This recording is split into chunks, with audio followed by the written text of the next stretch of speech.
Hi guys, and in Journaling for Jesus we're on 27.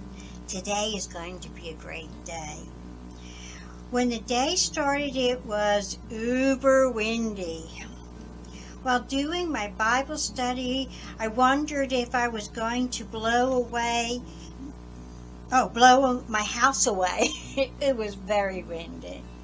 And we get a lot of wind across the front because we're in a valley. And woo! And I blow my house away and all. An exaggeration, of course. But it always reminds me of how blessed I am to have God as my protector. He's always right there, making sure I'm safe and cared for. I'm so thankful for that, because I know I don't deserve it yet. He always comes through for me.